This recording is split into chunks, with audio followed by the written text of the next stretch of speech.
I never thought silence could be so loud until the day my son pulled my hand and whispered something that changed everything. It was a normal evening, or at least that's what I believed. The house smelled of tea leaves and warm bread. The ceiling fan was making that slow, tired sound it always made after sunset. I was folding clothes, thinking about nothing important, when my 6-year-old son stood beside me. He looked scared. Not the kind of scared children show when they fall or lose a toy. This was different. His eyes kept moving toward the door, like he was afraid someone might hear him. He leaned close to my ear and whispered, "Mommy, Daddy has a lover, and they're going to take all your money." For a second, I didn't breathe. I smiled at him. Mothers learn how to smile even when their hearts are breaking. I touched his hair and told him he must have misunderstood. "Children imagine things," I said. But inside me, something cracked quietly, like glass breaking underwater. No sound, no drama, just damage. That night, I did not ask my husband anything. I cooked dinner like always. I placed his plate in front of him. I listened to him talk about work. I even laughed when he tried to joke. He didn't notice anything. Men like him never do. They think silence means ignorance. They think calm means weakness. When he slept, I stared at the ceiling and replayed every memory, every late meeting, every password change, every time he protected his phone like it was a living thing. I realized the truth had been visiting me for years, and I kept closing the door. From that night on, I became quiet in a new way.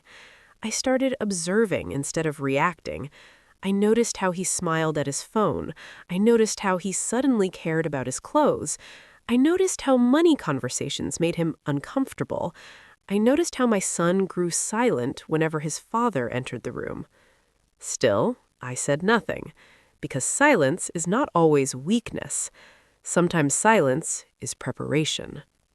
Weeks passed, then months. I collected evidence the way broken women learn to do, slowly, carefully, without being seen.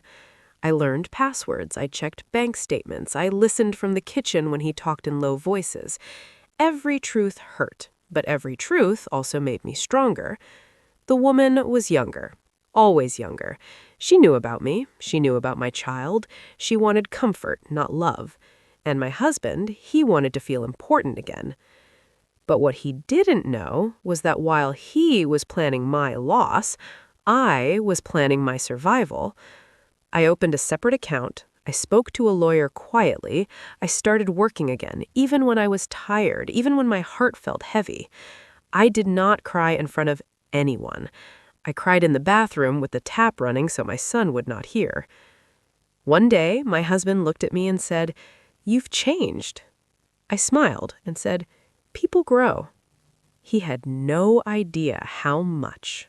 I could feel the weight of the silence pressing against me as I stepped into the living room. The faint hum of the ceiling fan was the only sound, a soft, monotonous reminder that life went on even when everything felt like it had stopped. My heart was heavy, and my hands shook slightly holding the cup of tea I hadn't even wanted to make. I remembered that morning, the way he had smiled at me like nothing was wrong, like the secret he carried was a jagged knife pressing against my chest. And then I found it, a small, folded piece of paper hidden in his drawer, the words scrawled in a handwriting I thought I knew. Words that shattered the foundation of everything I believed about my marriage. "Mommy, Daddy has a lover." My son's whisper had been so soft, yet it pierced my ears like a scream. I froze, my body refusing to move, my mind spinning in 1,000 directions. How could this be real?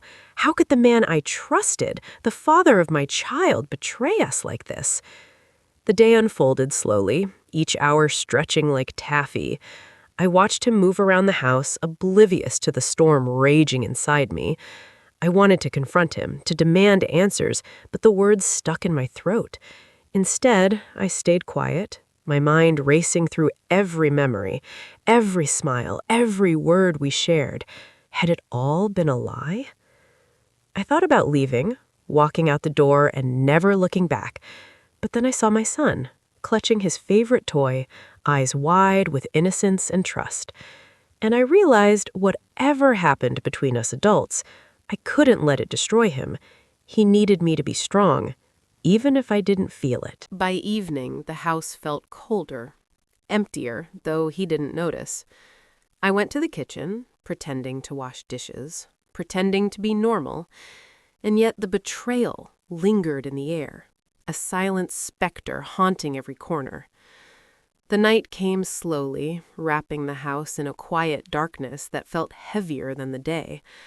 I sat by the window, staring out at the dim glow of the street lights, tracing their reflection in the glass like searching for a truth I wasn't ready to face. My mind wandered to the promises we had made, the dreams we had shared.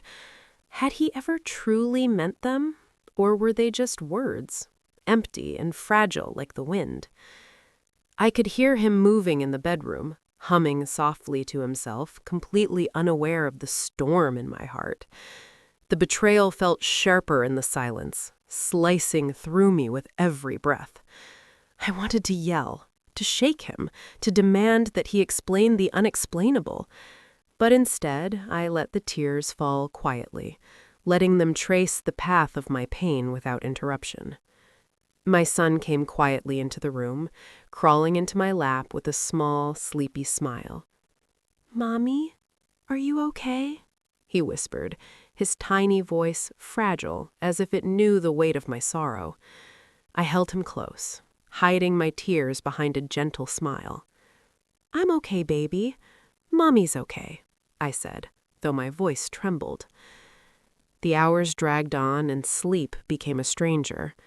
I stayed awake, listening to every creak of the house, every soft footstep, analyzing, remembering, fearing what tomorrow would bring. And in that quiet, I realized something. Anger, hurt, betrayal, they were mine, yes, but they could not consume me. Not entirely. Not while he looked at me with trust and love, even if blind to the truths I now carried. The days passed in a surreal blur. He continued his life, smiling at me, speaking to me, completely unaware. I learned to navigate the house with a careful silence, masking the pain behind ordinary gestures. But the truth always lingered, a quiet shadow in the corners of my mind, reminding me that nothing would ever be the same.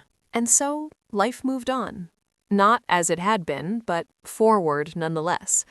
I learned to navigate each day with quiet strength, to smile when it mattered, to cry when it was safe, and to love in ways that honored my own heart. My son thrived, unaware of the battles I fought silently, his laughter a constant reminder that life, even when broken, could still hold beauty. Months turned into a quiet rhythm, each day a careful balancing act between pretending everything was normal and dealing with the weight of betrayal that never truly left me. My son continued to bring light into the house, his innocent laughter echoing through the rooms, a constant reminder of why I had to stay strong. One evening, as I sat alone in the living room, the soft golden light of the sunset spilling across the floor, I reflected on everything that had happened. I realized that pain and betrayal were only part of life. They did not define me. I had survived, I had endured, and slowly I was beginning to reclaim my own sense of self. The man I had once loved tried, in his own way, to bridge the distance. He apologized, stumbled over his words, tried to explain, but I listened quietly. There was no anger left to express, only a calm acknowledgement of truth. Some things could not be undone, and I had learned that closure was not about forgiveness, it was about accepting reality and choosing how to move forward. I began focusing on myself more, rediscovering passions I had buried under years of family obligations. I took walks in the park with my son, read books that had been waiting on my shelf, and even started writing stories of my own. Every step felt like reclaiming a piece of the life I thought I had lost, and with each step, the shadow of betrayal grew a little smaller. Then, one quiet evening, my son curled up beside me, his small hand clutching mine. "Mommy, will everything be okay?" he asked, his eyes wide with trust and hope. I kissed his forehead gently, a smile touching my lips. "Yes, baby, everything will be okay," I said. And for the first time in a long while, I truly believed it.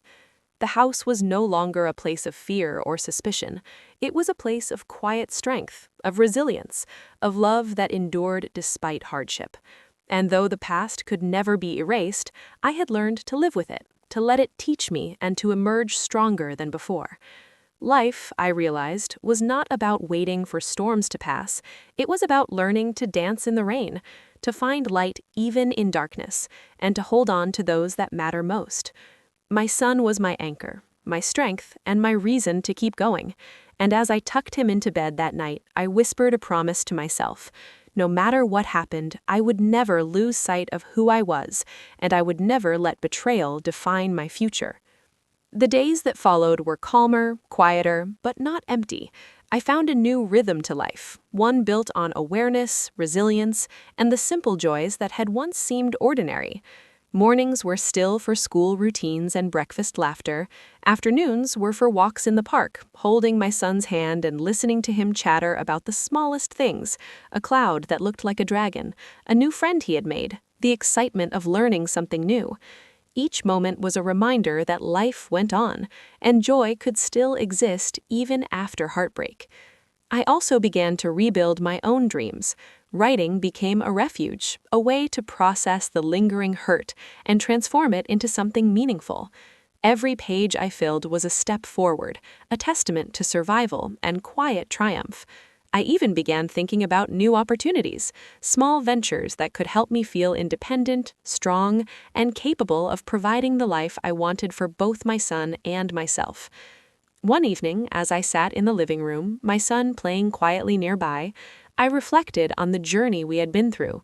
The betrayal, the fear, the tears, all of it had shaped me, but it had not broken me. I had learned to protect what mattered most, to embrace my own strength, and to find light in the darkest corners. And then, a smile spread across my face as I realized something profound.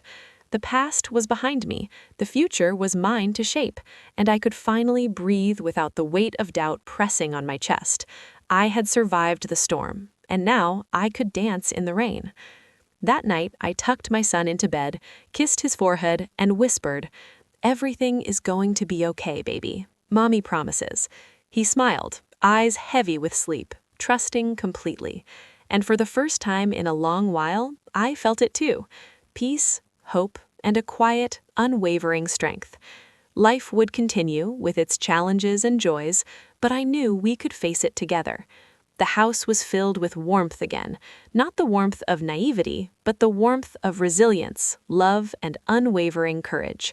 And as I closed the door to his room and walked into the quiet of the night, I whispered to myself, "No matter what comes, I am enough, I am strong, and we will be okay." The storm had passed, the healing had begun, and in that moment I knew that everything truly would be okay.